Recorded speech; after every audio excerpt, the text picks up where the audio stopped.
Bom, pessoal, agora a gente vai ver várias técnicas de como a gente pode fazer a integral de diversos tipos de funções, certo?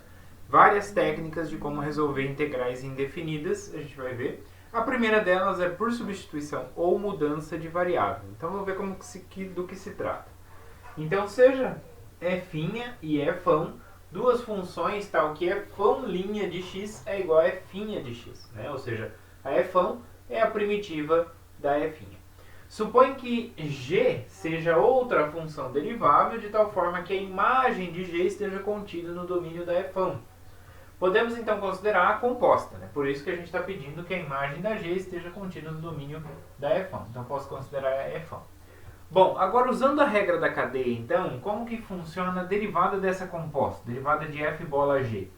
Então vai ser a derivada da f'ão aplicada na g vezes a derivada da g. Então derivei o de fora, aplicado no de dentro, vezes a derivada do de dentro. Beleza. Por hipótese, f'ão', né? F'ão é uma primitiva da f'. Então f'ão' é a f'. Então isso vai ser f' de g de x vezes g' de x.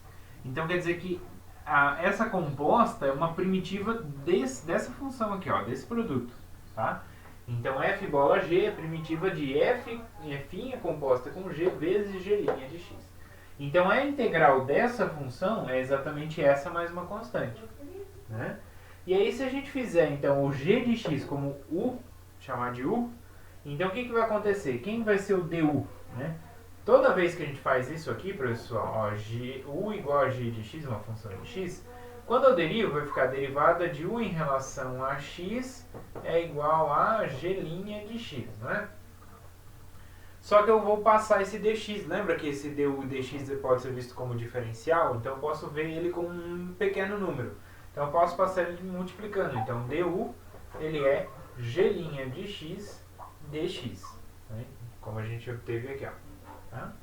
Então é assim que a gente obtém. Sempre quando a gente vai aplicar uma mudança de variável ou uma substituição, a gente vai primeiro achar o u, né? E depois para achar o du você tem que derivar. Então essa que é a ideia.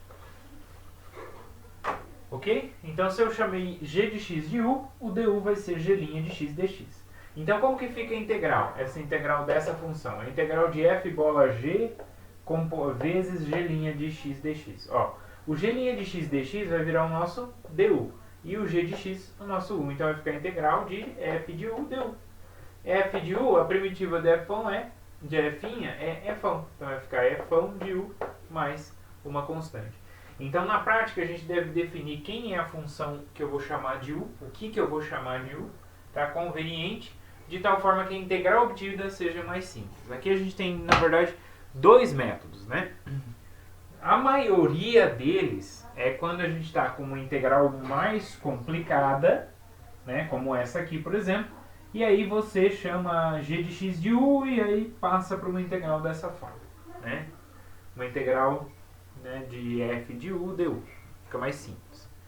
Esse método, pessoal, que é quando eu chamo uma função lá, que está lá na minha integral de u, então eu estou fazendo essa redução, ele é chamado de substituição. Eu estou substituindo, né, o g de x por u.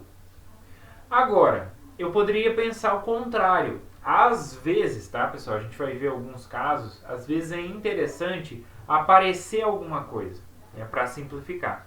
Tá? Então, às vezes eu estou com uma integral dessa forma e eu falo, se eu fizer o u igual a uma certa função g de x, isso simplifica, tá? Então, tem alguns casos que isso acontece. E aí, então, dada essa função, aí eu vou fazer o quê? Vou falar, a nossa variável u vai ser g de x, aí eu vou aumentar. Eu vou, no lugar de u, vou colocar g de x e no lugar do du, vou colocar g' de x dx, tá? Então, daqui para cá a gente chama de substituição. Daqui para cá a gente chama de mudança de variável. Tá bom? Então tem essa pequena diferença ali, né, entre os métodos, mas basicamente é a mesma ideia, né? Essa relação entre essas duas mudanças. Né? E aí eu utilizo qual for mais simples. Tá? Com os exemplos vocês vão entender quando que eu uso um, quando que eu uso o outro, como que eu sei quem eu vou chamar de u, tá? Isso a gente vai ter que ganhar na prática, viu, pessoal? Então é muito importante que a gente faça muitos exercícios a respeito desse conteúdo para poder praticar bastante, né, quais são os tipos de métodos que a gente aplica em cada uma das integrais.